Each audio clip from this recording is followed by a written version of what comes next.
বলা হয় উপহারের কোনো মূল্য হয় না, তবে উপহার যদি হয় একটি পুরো বিলাসবহুল বাড়ি তবে তো এর মূল্য হিসাব করাই লাগে। এবার কন্টেন্ট ক্রিয়েটর নুরুজ্জামান কাফির বাড়ি। আমি 7 দিন টাইম আমার ঘর পূর্ণভাবে গঠন করতে হবে,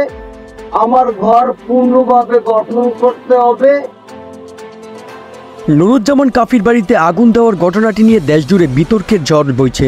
ঘটনার পরপরই কাফি অভিযোগ করেন আওয়ামী লীগ এবং ছাত্রলীগের নেতাকর্মীরা তার বাড়িতে পরিকল্পিতভাবে অগ্নিসংযোগ করেছে। এই অভিযোগের পরপরই মিডিয়া ও সামাজিক যোগাযোগ মাধ্যমে ব্যাপক আলোচনা শুরু হয়। কিন্তু আশ্চর্যের বিষয় হলো ঘটনার মাত্র 24 ঘন্টার মধ্যেই অন্তর্বর্তীকালীন সরকারের পক্ষ থেকে ঘোষণা আসে কাফিকে 5 তলা বিলাসবহুল একটি বাড়ি উপহার দেওয়া হবে। আর এতেই জনগণের মনে নতুন সন্দেহ দানা বাঁধতে শুরু করেছে। আসলেই কি কাফির বাড়িতে অন্য কেউ আগুন লাগিয়েছে, নাকি এটি পূর্ব পরিকল্পিত একটি কৌশল?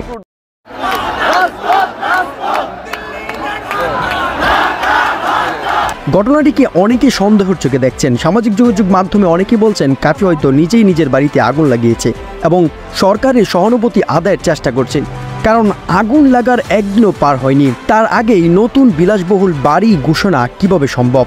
কেউ কেউ একে রাজনৈতিক নাটক বলেও ব্যাখ্যা দিচ্ছেন।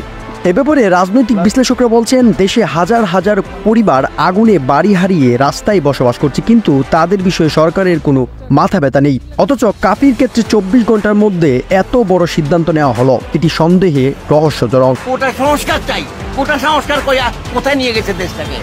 প্রতারণা করে কি কোনোদিন ভালো কাজ করা যায়? থেকে যাতে উন্নত না করতে পারে, গরিব দেশ থেকে যায়, ওদের রিলিফ খায় আমেরিকা হারামজাদাদের। ওরা 71 সনেও আমাদের মুক্তিযুদ্ধের বিরুদ্ধে 70 নৌবহর পাঠিয়েছিল, তাদের চক্রান্তে তারা আর্মিকে কিনে ফেলেছে।